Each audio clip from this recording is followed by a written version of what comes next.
Olá, turma! A gente vai fazer um exercício sobre o conteúdo de verificações de estabilidade dos muros de arrimo.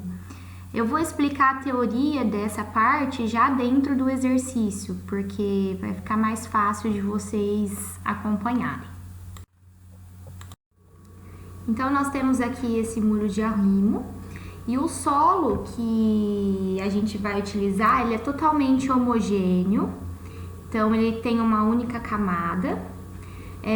O peso específico do solo é de 17 kN por metro cúbico e esse solo ele é composto por uma areia.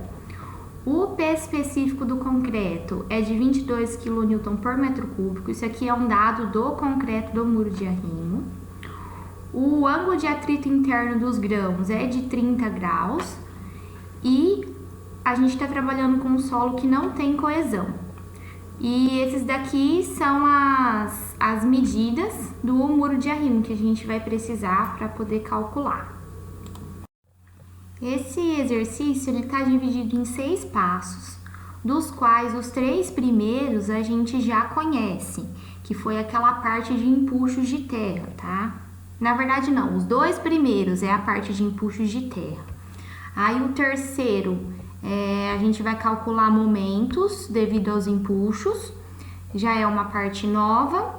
E o quarto, quinto e sexto são as verificações de estabilidade que a gente faz, que são as verificações de tombamento, deslizamento e capacidade de carga, que também é conhecida como ruptura do solo. Bom, então o primeiro passo vai ser o cálculo dos coeficientes de empuxo, para a gente poder calcular o valor do empuxo. Esse coeficiente ele vai ser calculado pelo método de Rankine, do qual a gente tem que calcular os casos ativo e passivo do coeficiente de empuxo. Então, o coeficiente de empuxo ativo, a gente usa essa fórmula de tangente quadrada de 45 menos φ sobre 2. Tendo o valor do φ de 30 graus, a gente obtém o coeficiente de empuxo de 0,33. No caso passivo, é a mesma fórmula, no entanto, o sinal é positivo. Então, fica tangente quadrada de 45 mais φ sobre 2. O mesmo ângulo φ de 30. Então, a gente tem um coeficiente de empuxo passivo que vale 3. O segundo passo é o cálculo dos empuxos. Então, a gente precisa primeiramente fazer a distribuição das pressões laterais, tanto no caso ativo quanto no caso passivo. O caso ativo, ele fica nessa altura maior do muro de arrimo. Então, ele tem uma pressão lateral máxima na base do muro de σA e o valor do empuxo, PA, ele fica localizado a 1/3 da base do muro. Essa distância, então, da base até o coeficiente, até o valor da força de empuxo, é a distância C. Da mesma forma, na altura menor do muro que está dentro do solo, a gente tem o coeficiente, a gente tem o empuxo passivo. E essa distribuição de tensões também, ela é indicada pela tensão máxima de σP e o empuxo ele fica localizado também a 1/3 da base do muro. No entanto, essa distância agora ela está indicada por A. Como a gente já viu em sala, os empuxos, tanto ativo quanto passivo, ele é a mesma coisa que você calcular a área do diagrama de pressões laterais. Então, como que eu faço para calcular esse diagrama? Essa pressão máxima, σA e σP, que a gente tem na base do muro, ela é sempre a tensão efetiva, que é vertical, vezes o coeficiente de empuxo, seja o ativo ou o passivo. Essa tensão efetiva vertical, ela é calculada pelo peso específico do solo, vezes a altura da camada de solo. Aqui nesse caso, a gente tem somente um solo sem presença de nível d'água. Se houvesse a a presença da água, aí a gente teria que subtrair a pressão neutra, que é a altura de coluna d'água vezes o P específico da água, que é de 10 kN por metro cúbico. Aqui a gente tem somente no início a dedução para chegar na fórmula do valor do empuxo. Então, a fórmula final é PA igual a meio do P específico do solo vezes o coeficiente de empuxo ativo vezes a altura do muro ao quadrado. Lembrando que essa altura que a gente está utilizando, ela tem que ser tanto essa parte menor que está dentro do solo do lado passivo, quanto a outra altura de 5, né? Então, a que está abaixo do solo é de 50 e a que está acima é de 5. Então, essa altura total para o lado ativo, ela vale 5,50. Então, por isso aqui que no cálculo do empuxo ativo, meio de 17 vezes 0,33, valor do empuxo ativo, vezes a altura de 5,50 ao quadrado. Então, a gente tem um valor de empuxo de 85 kN por metro de muro. A gente sempre trabalha com uma faixa de metro linear de muro. Então, no fim, esse empuxo ele vai ficar valendo somente 85 kN. Para o caso passivo, a gente tem que pegar somente a altura que o caso passivo está atuando, que no caso é de meio metro. Então, o caso passivo vai ficar meio do P específico do solo vezes o coeficiente de empuxo passivo vezes Hzinho ao quadrado, que é essa altura menor. Então, esse coeficiente de empuxo, esse empuxo passivo, ele é meio de 17 vezes 3 vezes 0,50 ao quadrado, 6,375 kN por metro de muro também. Então, a gente chega a um empuxo passivo de 6,375 kN. No terceiro passo, a gente vai calcular os momentos devido aos empuxos. O momento de tombamento, ele é um momento que é causado pelo empuxo ativo, ou seja, o PA força o muro a tombar. Então, a gente precisa calcular esse momento. E todos esses momentos, eles são calculados em torno da base do muro, ou seja, no ponto A que está indicado na figura. Então, esse momento de tombamento, ele vai ser calculado pelo valor do empuxo ativo, PA, vezes o C. O C é a distância da força do empuxo em relação à base do muro, que é o ponto A. Essa distância, então, ela é 1/3 daquela altura maior. Então, o valor do empuxo, 85, e o C vale 1/3 de 5,50, então a gente tem um momento de tombamento de 156 kN.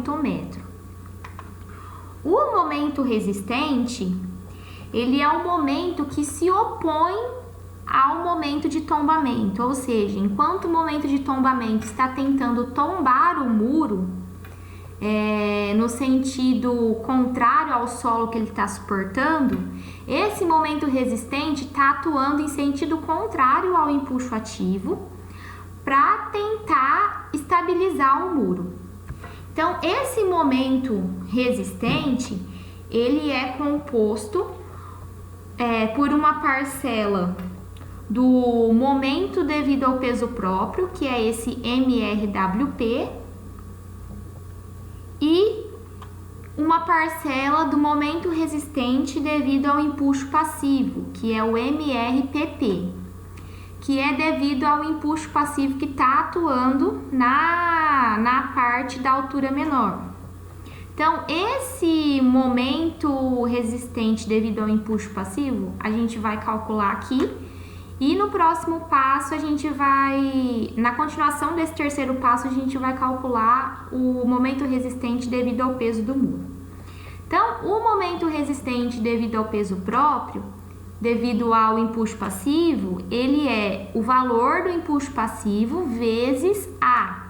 Esse A é a distância da localização do empuxo até a base do muro. Então, esse momento resistente ao empuxo passivo, ele é de 6,375 vezes 1/3 de 0,5. Então, esse valor é de 1,1 kNm. Então, para calcular essa segunda parcela do momento resistente, que é o momento resistente devido ao peso do muro, o MRWP, a gente precisa calcular o peso desse muro primeiro. Então, esse peso WT, a gente calcula somando os pesos das partes que eu subdividi em áreas conhecidas. Então, a gente tem aqui, ó, na figura, onde está atuando o peso W1, eu subdividi numa área retangular de 0,7 por 5. Onde está atuando o peso W2, eu tenho uma área triangular que tem uma base de 2 e uma altura de 5. Onde está atuando esse peso W3, eu tenho uma área retangular com dimensões de 3,10 por 0,5. E cada peso desse que está atuando em cada uma dessas áreas que eu dividi, ele é calculado pelo peso específico do concreto, γC, vezes a área dessa parte que eu dividi, vezes uma faixa de 1 metro de muro. Então, assim a gente tem o cálculo do W1, W2 e W3. Logo, o peso total do muro, que é o WT, é a somatória desses três pesos. Então, a gente tem o valor de 221,1 kN para o peso total do muro. Agora sim que a gente já calculou os pesos de cada uma das partes que eu dividi, a gente consegue calcular o momento proveniente do peso do muro. Então, o que deve ser feito? Tem que fazer a somatória de todos os momentos resistentes de cada parte. Então, por exemplo, no momento resistente da parcela 1, o que eu tenho para fazer esse momento em relação ao ponto A? Eu tenho o valor do peso 1, que é o W1, vezes X, que é a distância dessa força até a base do muro. Então, tenho esse momento resistente 1 de 211,75. No caso do momento resistente 2, eu tenho o valor do peso da parcela 2 vezes a distância dessa força até o ponto A, que vale Y. Então, esse valor é de 191 kNm. O momento resistente 3 também é igual, eu tenho que pegar o peso da parcela 3 vezes a distância Z dessa força até o ponto A. Então, eu tenho esse momento resistente de 52,855 kNm. Logo, o momento resistente proveniente do peso do muro, ele é a somatória desses três pesos, que resultou num valor de 455,6 kNm. O quarto passo, a gente começa as verificações de estabilidade do muro. Nesse passo, a gente vai ver a verificação de segurança ao tombamento. Essa verificação é uma das verificações feitas para garantir que o muro não tombe em torno daquela extremidade A, que é o ponto que está na base do muro. E para que isso não ocorra, que o muro não tombe, o momento resistente deve ser maior que o momento solicitante. Então, para a gente fazer essa verificação de estabilidade do muro em relação ao tombamento, a gente trabalha com um fator de segurança de 1,5. Esse fator de segurança, ele é calculado pela relação entre o momento resistente e o momento de tombamento. Então, esse valor que a gente calcular de fator de segurança, ele tem que ser maior ou igual a 1,5. Esse momento resistente, ele é a parcela de momento resistente do empuxo passivo, mais a parcela de momento resistente devido ao peso próprio do muro. Então, calculando esse fator de segurança com os valores que a gente já calculou nos passos anteriores, a gente obteve um fator de segurança de 2,9. 2,9 é maior que 1,5. Então, o muro passa na verificação de segurança ao tombamento. As dimensões estão ok. O quinto passo a gente vai fazer a verificação de segurança ao deslizamento do muro. Então, a segurança contra o deslizamento, ela consiste na verificação do equilíbrio das componentes horizontais das forças atuantes. Ou seja,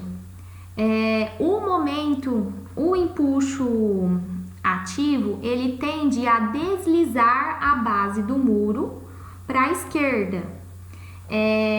Esse deslizamento que está atuando no muro, com esse deslizamento surgem forças que vão se opor a esse deslizamento.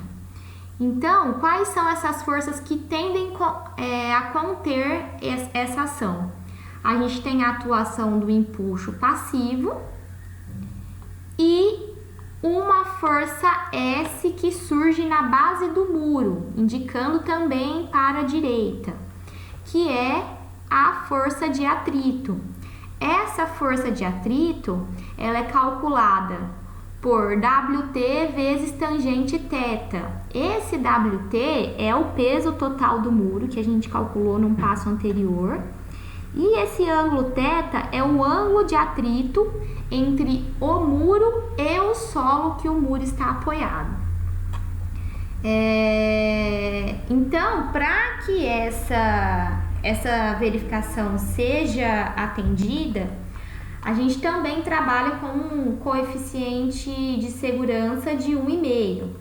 Então, esse fator de segurança que é calculado pela somatória das forças atuantes contrárias ao empuxo ativo, que é a força de atrito S mais o empuxo passivo, dividido pelo empuxo ativo. Então, essa conta do fator de segurança tem que ser maior ou igual a 1,5. Então, calculando o FS com os valores que a gente já obteve, a gente tem um valor de 1,6. E esse valor de 1,6 calculado, ele é maior que 1,5. Então, o muro está ok na verificação de segurança ao deslizamento. O sexto passo é a última verificação que a gente faz para o muro. Então, mesmo com a verificação de estabilidade ao tombamento e deslizamento, a gente precisa calcular essa verificação de segurança à capacidade de carga do solo. Essa capacidade de carga, ela consiste na verificação de segurança contra a ruptura e deformações excessivas do terreno de fundação. Então, a gente tem aqui essa figura que mostra as tensões que atuam na base do muro. Então, no ponto A, a gente tem uma tensão 1, no ponto B, uma tensão 2, que são os pontos de extremidade. O ponto O, ele está localizado bem no centro da base do muro. Então, a gente tem um núcleo central dessa base que fica localizado a B/6 à esquerda do ponto O e B/6 à direita do ponto O. Esse B que a gente usa é a largura total da base do muro. A gente tem também uma resultante V de todas as forças que estão atuando no muro. Essa resultante Se ela estiver centralizada dentro do núcleo central, ou seja, dentro de B sobre 6 em torno do ponto O, que é o centro do muro, a gente tem um diagrama aproximadamente trapezoidal e a gente chega à conclusão que só estão atuando forças de compressão na base do muro. A distância do ponto A até o ponto de atuação da resultante vertical V, a gente chama de E'. E a distância dessa força resultante V até o centro do muro, que é o ponto O, a gente chama de E. Então, para iniciar os cálculos, primeiramente a gente precisa saber em que posição está essa resultante, para saber se ela está dentro do núcleo central ou fora. Então, essa excentricidade E', ela é calculada pela somatória de momentos atuantes dividido pela somatória de forças verticais. Então, o momento resistente menos o momento de tombamento dividido pelo peso total do muro. Essa força V é a resultante das forças verticais atuantes, então ela é o peso total do muro, WT. Então, calculando essa excentricidade E', a gente obteve um valor de 1,36. A distância da força V até o centro do muro, que é a excentricidade E, ela é calculada por B sobre 2 menos E'. Então, calculando esse E, a gente obteve um valor de 0,19 metros. Lembrando que a base B do muro, vale 3,10. Essa excentricidade, ela é menor que B sobre 6. Então, se esse valor deu 0,19, então se esse 0,19 for menor que o 0,52, a gente vê que ela está dentro do núcleo central. Então, a gente tem uma maneira de calcular a verificação. A verificação de segurança à ruptura do solo diz que, para que o muro atenda a essa verificação, a tensão máxima do muro, que é o σm, tem que ser menor que a tensão admissível do solo. Essa tensão admissível, ela é calculada pela tensão de ruptura do solo dividido por 2, então ela utiliza um fator de segurança 2. No caso da areia, a tensão de ruptura é de 200 kPa. Então, essa tensão máxima, ela tem que ser menor ou igual a 100 kPa para atender à verificação. Como é o caso do nosso muro, que aquela resultante das forças verticais V ficou dentro do núcleo central, a tensão máxima do muro é calculada por essa resultante dividido pelo valor da base do muro, multiplicado por 1 mais 6 vezes a excentricidade dividido pelo valor da base do muro. Então, calculando isso com os valores que nós temos, uma correção que aqui no valor da resultante V está 211,1, mas na verdade é 221,1, que é o valor do WT, que é o peso total do muro. Então, a gente obteve uma tensão máxima de 98 kN por metro de muro. Então, isso aqui resulta em 98 kPa. 98 kPa é menor que a tensão admissível de 100 kPa. Então, a verificação à ruptura do solo está ok.